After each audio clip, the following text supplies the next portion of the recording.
Hey guys, my brand new book's coming out for BiggerPockets.com called Raising Private Capital. It releases on July 26th, but you can pre-order it now at the link below. Check it out. What's going on, BiggerPockets? This is Matt Faircloth. So today we're going to talk about the SEC and when you do and when you don't need to get them involved in your real estate deal. What I really mean by getting them involved, I mean like worrying about them coming in or your real estate deal falling under their regulations or not. Okay? So the SEC stands for the Securities and Exchange Commission, and they regulate the trade of securities. And securities are pretty much, ownership in your real estate deal or something that you may offer to people. And the reason this conversation is something that I want to talk about is a lot of real estate investors are concerned about the SEC and are concerned that, a bunch of guys in SEC jackets are going to come kicking the door in at their office building and, take them away in handcuffs because they did something wrong in a real estate transaction. I mean, if you hear about the government watching your real estate deal, it is a little concerning. So we're going to talk about things that when you do need to worry about it and when you don't. And there's way other conversation. I'm not going to talk about today because it's a way deeper conversation on what to do when you do need to worry about the SEC, okay? Because there's a whole nother conversation. There are lawyers there for that, and there's registrations and exemptions and all those conversations come in. But you'll find that there's a lot of real estate transactions you might think that fall under the SEC auspices and their view and their jurisdiction, but they don't. So let's have the conversation, okay? So there are 4 prongs, 1, 2, 3, 4, that the SEC say that your transaction, your deal has to meet for it to be considered a security. So if your deal does meet all 4 of these and it is a true security, then it falls under their jurisdiction and it's something that you need to think about the SEC. If your deal doesn't meet all 4 of these that we're going to talk about, then it has to meet all 4 of them, then it is not a security and it doesn't fall under their regulations, okay? Some of these are pretty obvious, and some of them, if you look at them the right way, are like, okay, it takes my deal off the plate, okay? So let's talk about these 4 prongs that the SEC have defined that define a security, okay? So the first one, and this is one of these that sound kind of silly, but you can think of some loopholes here, right? Is that it has to be an investment of money, okay? Whiteboard, there you go. Okay, it has to be an investment of money.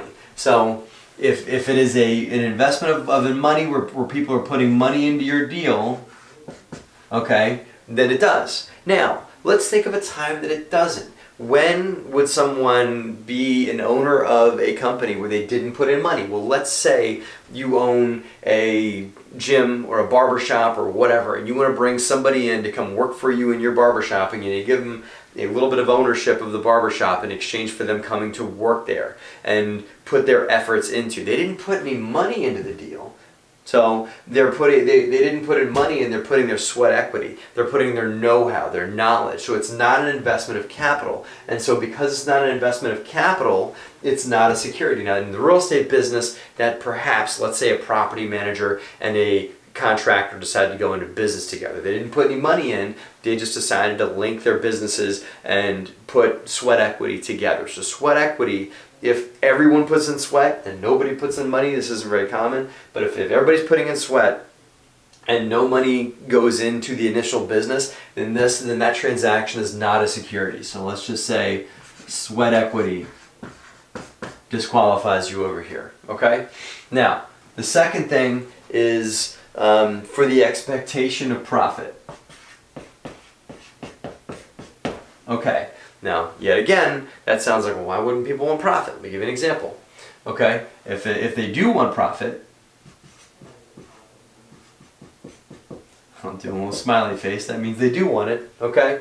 And if they don't care about profit, not sure, doesn't matter one way or the other. Let's give you an example of when someone would not want profit. Let's say your Uncle Charlie hears that you're starting up your own real estate empire and says, hey, I'm wealthy Uncle Charlie, I'm going to give you $10,000 as a get luck for getting started, as a grant, okay? And he puts that in writing, say, here's a grant for you getting started in your business, okay? He could say, pay me back if you want to, don't pay me back, I'm just giving you the money, you don't have to pay me back. If you can, do it. If you don't worry about it.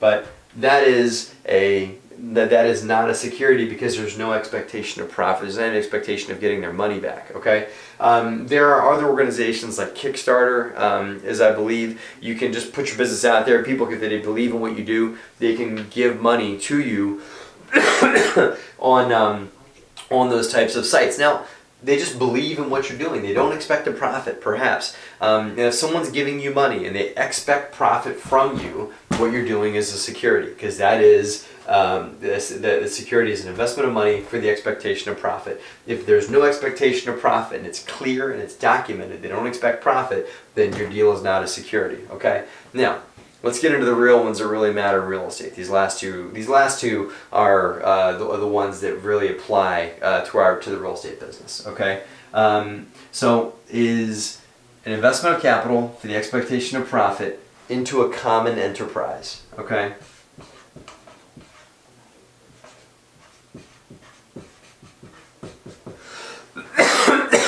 Excuse me. What a common enterprise means is a common enterprise is on the same side of the transaction or into the same entity, okay? Meaning they own the company alongside you. An example of when this is not a common enterprise, okay? And let's just call this equity. Ownership definitely qualifies. Okay, meaning they're in the deal with you. You 123 LLC. They own 15% of it. Absolutely, that is a common enterprise. Okay, here's where it's not on a loan.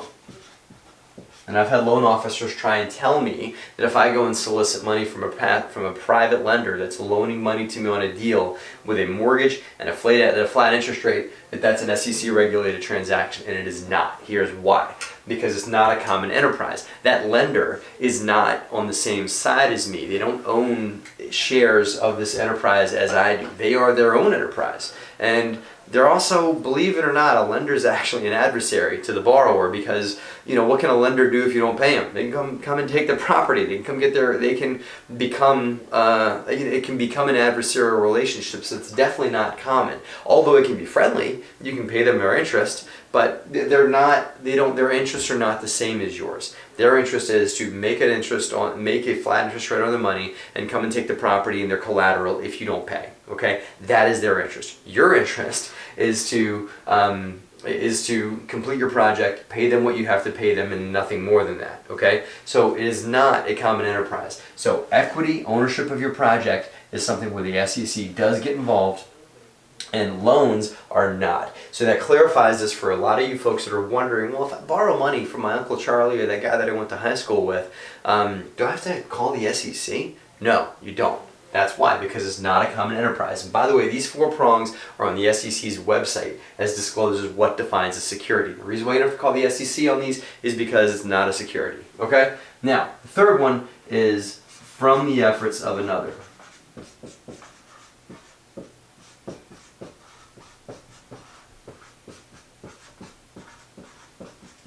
Now, you read them all together. An investment of capital for the expectation of profit into a common enterprise from the efforts of another. Okay? Now, so here's what from the efforts of another means. Okay? By the way, the SEC only has this on this as what defines a security, so it's all subject to interpretation. Here's how attorneys, and the attorneys I work with and the folks that I've talked to have interpreted this. This is what this means. This means that if the investor is 100% passive, then they do. And if they're putting money into your deal, if they expect profit back, if you're giving them ownership in the deal alongside you, okay, and they're 100% passive, then this is a security, okay?